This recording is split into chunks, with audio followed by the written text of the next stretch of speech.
friends, it's Teresa and welcome back to my channel. In today's video, I'm just going to be talking about some of my favorite book covers. If you like this kind of video from me or want me to do more of these kinds of videos or recommendations based off of book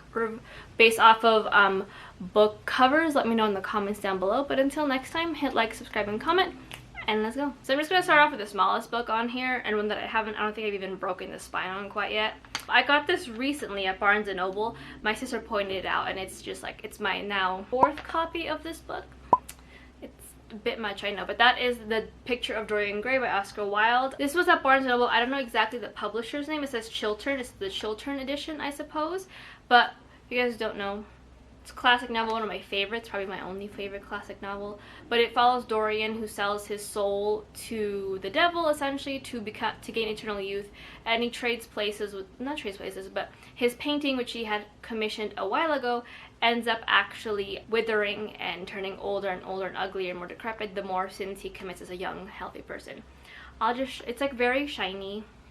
I love the florals on it. I have to double check to see what flowers these are exactly, just so I could see if there's any like symbolism or meaning behind the chosen flowers, but they're gorgeous. The edges are foiled gold, and we always love that, and it has a nice little and the pages are also just very it's very fancy, and I got it for $25. The next one I have mentioned in a lot of my videos. I mentioned it previously in a couple videos ago, but that is Ember in the Ashes by Sabaa Tahir. The YA high fantasy follows two perspectives to begin with. Elias, who is a soldier but is realizing he doesn't want to be one. Laia, who is part of an oppressed group of people and accidentally joins the rebellion to find out what happened to her brother. Favorite series of all time. I will be rereading. I will be purchasing the pre-order for the 10th edition because it's beautiful. I will be rereading the spin-off sequel duology. It's gonna be great. But I just love this cover and these like rebound covers. I'll throw up the original cover here, but I waited for so long between reading the first book and the second, and then the third and fourth, just waiting for these cover releases, because I think they took a bit for the covers to be re-released in paperback. But I just love the coloring. I love how angry Laia looks, how determined she is, and kind of like the way that Elias has his back toward everyone. It does change as the books go on, as you guys can see, but I kind of like that he's like not he's like almost like protecting her while keeping himself guarded and shrouded at the same time. I just like it. I love the colors of these books. I'll throw up the other 3 covers on here because they're just perfection. I love Sabaa Tahir's covers. They're just so great. They just seem to fit the vibe of the book, and I love it so much. There will actually be two covers from this author, just because I love the style of these original covers, and that is Chain of Gold by Cassandra Clare. This is the spin-off series to the Infernal Devices, which now follows James, Tessa's, Will's, Tessa's, and all of like the Infernal Devices crew's kids as they grow up into high society. It's set during Edwardian London, which is always fun, and it follows Cordelia, who comes back to London after a scandal where her father is kind of like ostracized from the Parisian society, and she meets up with all of her childhood friends. I love this cover. I love these original covers for a number of reasons, just because it looks like they could all belong into one series. I'm not saying that the current covers don't, but I just like the shiny bits of this. I like the artistic kind of like, I don't know if you can see it on camera, but you can see her runes all up in her back and her arms. I like the fieriness of her hair, and just like I guess like you can kind of also almost tell where the time period is going to be set at almost, because it's like likened to like fall, like the like orange and red maple leaves. I love the background because you can tell what time like period it's set in, and just the way that Cortana just sits so beautifully against her. It's just like a subtle little nod that she's a warrior, and I love this. This is one of my favorite Cassandra Clare covers, and they're just gorgeous.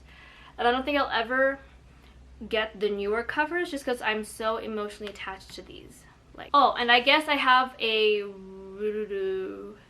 forget if I have a review or a reading vlog where I read through Chain of Gold, but any videos that I have made about these books that you guys are going to see, I'll leave them linked down below so you guys can see my full thoughts or see my thoughts as I'm reading it or rereading it, what have you may. But the next Cassandra Clare book is Queen of Air and Darkness. Now I need to reread the Dark Artifices trilogy. It's probably the only Yeah, it's probably the only series of hers that I have not reread, so I might do that just to like dive in because I feel like I'm in a bit of a reading slump, though she's a thick one.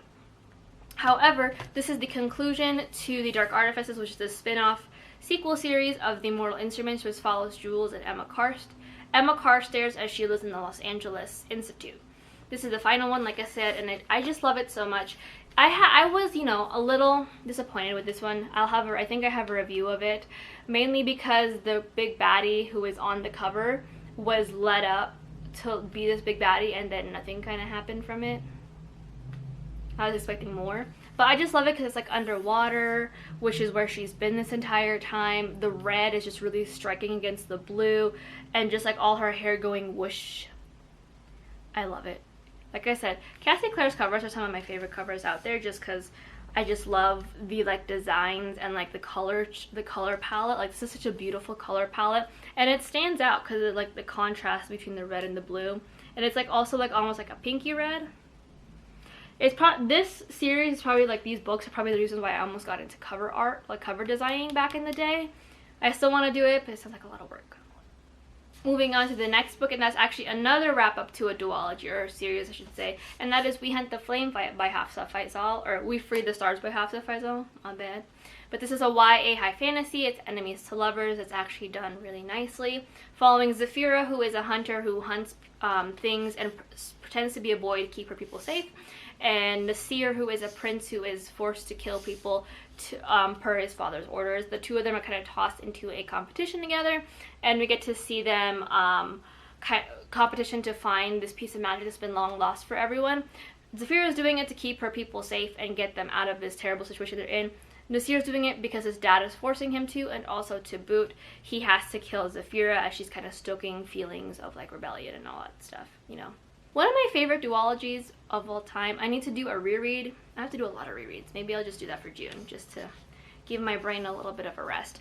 But I love this cover. Of course, I love We Hunt the Flame as well. But something about this cover to me just seems so like melancholic. There's so much longing between the two of them, with Zafira at the bottom here and then Nasir in the tower. It feels very symbolic that like Nasir is going to be very difficult to get to, and they're just always going to be separated by something. It's beautiful. I love the different like I don't know if it's the fronds. I don't want to call it a palm tree because it's not a palm tree, but the tree that looks like a palm tree, and then the different architecture in the back, you can really see in like where it's going to be set, and you can really feel the vibes of like the surroundings around them, of the surroundings that they're in, and like kind of the cutouts of the actual like cover itself. It's just a beautiful cover, and I like that the silver kind of is like a colder what's the word I'm looking for, jump, than from like the warmer tones of the actual book, because even Hafsa's name is in like that warm kind of goldenrod color, and we get to see a lot of like warm purple tones and oranges and yellows, and some like magentas in here, and then just like just the silver writing that really just gets it to pop out against everything. Next cover is When Oceans Rise by Robin Alvarez. This is a YA debut. I have a review of it. But this follows Malaya, who is, her family's been cursed. Basically, they're not, like, their first love will end in death, because they always end up falling for someone evil within her family. However, now she kind of goes against it. She's like, my guy is not monstrous, it's not a thing. But except now the curse is preventing her from seeing how much he's gaslit her and isolated her until she can't be saved. With no other options, she ends up wishing to a sea witch to ask her to free her from this predicament, and she ends up switching places with an alternate universe her, and she cannot use her voice in order to explain what's going on. She's trying to figure out a way to explain to everyone her other family the switch, and it's just not working. I love this cover. It's like, this is a Little Mermaid retelling, which I didn't know when I read the book, and then I like was sitting here like going through the reviews and like really just feeling the book out, and I was like, oh, I see now.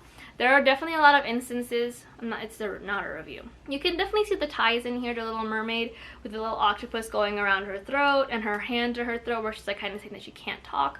I love the coloring they did with her hair here at the top and the sides, because it looks very underwatery. It looks like she would be underwater, and it's just the coloring of that. I love the like what the starfish does to her like face here. There's just the small little features here that I think really make the book and what it's trying to convey really stand out. in terms of like the fact that she's like, you know, falling apart because she's not herself. The way that this book is very much centered under the underwater, like mythology of the Philippines and the gods of the Philippines, and just the way that she looks so sad and melancholic. Beautifully done cover, beautifully drawn cover, or illustrated cover I should say. And again, I like that the font does kind of jump out at you a little bit here with the coloring, because it's white against all like the darker, warmer tones. You can really see the cover, and I just enjoy. It's just a really pretty cover. Moving on to one of my special editions, which has water damage because God forbid you get in an apartment and they actually, you know, make sure that you can live in it without it flooding. But this is The Night Circus by Erin Morgenstern. This is her debut. Starless Sea is her sophomore novel, but this follows two perspectives, Celia and and Marco. Celia is the daughter of a well-known sorcerer, and Marco is a sorcerer's apprentice. These two are kind of put into a very weird competition together, where they have to kind of prove to each other and like the people who are keeping an eye on this competition who is the better magician. They're tossed into this circus where it only appears at night and is a traveling circus with many different acts. I need to reread this. I'm just gonna do like a reread month. I think it's necessary at this point with how many times I'm like, yeah, I'm just gonna reread it in this video. But this is the Bloomsbury edition, I want to say, and yes, the extra shipping was in fact worth it. I love these kind of like, it's like, I wouldn't call it like a midnight blue, but it's like a light midnight blue, and then the star coloring with the silver around Night Circus, and then you can see Celia and Marco just sitting there kind of looking up at the clock that's kind of determining their time, and you can see like little core moments within the circus itself, like the acrobat who has I believe a very important role in the book, if I'm remembering, I just forget her name, and then the birds and the stars, and it just feels very whimsical, and then the edges are sprayed blue, which are just gorgeous. It's honestly one of my favorite covers that I own. Like, I don't think I'll ever not have it be displayed where it usually is, because it's just that pretty. The next three are my paranormal romance babies. This one's been through a lot. She's got some water damage. She's the original hardbound cover. The cover itself is ripped, and that is Fallen by Lauren Kate. This is a YA paranormal romance following Luce, who has kind of had a bit rough about it. There was an accident involving her and another student at her old school where the other student did not make it, and she is sent to a boarding school to kind of rehabilitate herself. There she meets Daniel, who wants nothing to do with her, but the more they try to keep each other separate, the more they're kind of more pulled together. This cover was actually what pulled me in when I was the wee age of 14, almost 13, 14 years ago. It's a weird thing to say. That's also how long this book's been on my shelf. She has seen some wear and tear for sure. To me, it just tugs at my emo soul. Like, all of the covers have some form of like crying girl on the front, which is great. But I just love it. I love the atmospheric. Again, I love the darker blues. Like, it's very emo. The font itself is also just giving emo-ness. The way that she's crying. I wanted her hair when I was younger. I wanted those layers. I wanted that long hair. And the irony is that Luce has short, like, cropped hair at the very beginning of the book. Like, her hair is like, I think she said that it was like, most of it got burnt off in the accident. Not a spoiler. So her mom took like clippers and just whoop, and it was like down to here, I think, when she starts the book. But I just like the emo-ness of this book. There's a lot of like atmosphere with the cover, and it really just kind of draws you in because there's a crying girl, and you're like, well, why is she crying? Why is she wearing such a pretty dress? You just end up asking all the questions. I still have to watch the movie. I've never watched the movie. I've heard weird things about it. It wasn't great, but then the TV show just got announced. It is being filmed, and it has the girl from Little Mermaid, Jessica Alexander, who played Vanessa in it, so I'm very stoked. But it's such a fun series. It's so angsty, and it's just so good, and the cover itself is just amazing. The next one is my recent addition to my shelves. Well, one of them. I got 3 books, but that is Wolfsong by TJ Klune. This is a YA, I think it's YA, middle, NA? I don't know. Adult readers, there we go. It's for adult readers. But it is an adult paranormal romance following Ox, who is not the smartest guy in the school, but he is the kindest.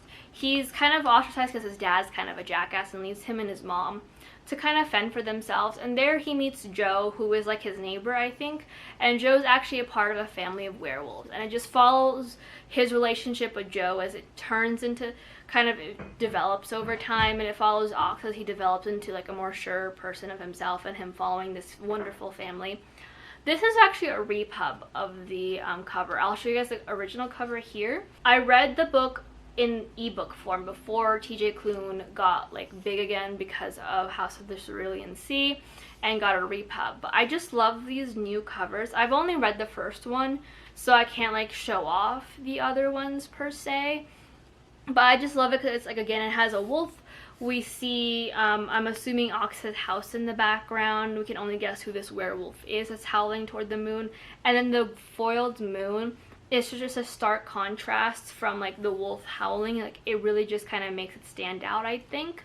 I love the colors. I love these like teals and blues and emerald greens in here that are just like really just kind of pop out. And I love the abstractness of these covers because it's not like a set wolf. There's like different tones and like clumps of the fur in here, and like even the flowers don't seem to have like a set like almost pattern to them, but you can tell that they're flowers and what kind of flowers they are. And the rest of the books kind of follow a similar abstract theme, and I think they're just gorgeous. And I need to finish the series, so I think that might be something I'm going to be doing pretty soon. And the last book cover is actually probably the simplest book cover I've shown you guys, and that is The Beautiful by Renee Ahdieh. This is a YA, I guess like paranormal historical romance. It's a lot of words. But this follows Celine, who is on the heels of running away from a really huge problem in France. She runs to Louisiana to start anew and maybe start like, you know, doing the things she wants to do. And that's when she meets, what's his name, Sebastian? Yeah, Sebastian Saint Germain, who is like the leader of this like well-known, not gang, but a well-known group of people. When girls' bodies start to pop up in this like in 1800s New Orleans, yeah, 1872 New Orleans, she gets pulled into this underworld that she didn't know existed. I love this cover. I'm a fan of vampires. Let's just leave it at that. I love vampires, but this is probably one of my favorite covers just for the simplicity of it all. It's very cool toned with the cool toned silver here and in the actual names. And even the red is is bordering on cool toned. I only know when a red is cool toned when I think it's pink, because I can't see cool tone reds very well, apparently. It's just like a simple cover. It's like a very like, it's an antique kind of chalice. You can kind of see like the oldness. What's the word I'm looking for? The antiquity. Sure, the antique chalice has an antiquity kind of feeling to it, of course. And then, like I said, it's cool tone. It's like shrouded in dark, and then all you can see is a splatter of like what looks like red rose petals, but you can also say that it could be blood. So it's like very obvious it's going to be a darker kind of novel. It's going to have something to do with vampires, judging by, like I said, the antique chalice. It shows how old something is, and maybe this dates. The characters in here are kind of dated, plus the simplicity of like the red roses looking like blood, like wine or blood has been spilled, so it looks very, very, very, very emo. I need to finish the 4 books. I've only read up until The Damned. I need to reread and then continue on, so I think it's also going to be planned sometime this year because I need to finish it. But it's just a nice simple cover, and I think we have severely given simple covers like a Passover, but I love them because they tell me so much about the book without overdoing it. But that is it for some of my favorite book covers. If you guys want me to do more of these videos, let me know. Or if you want me to like do a video of like book covers that I love and would love to have on these shelves, I'll do that too. But until next time, hit like, subscribe, and comment. Let me know your favorite book cover in the comments down below. And you guys stay safe. Bye.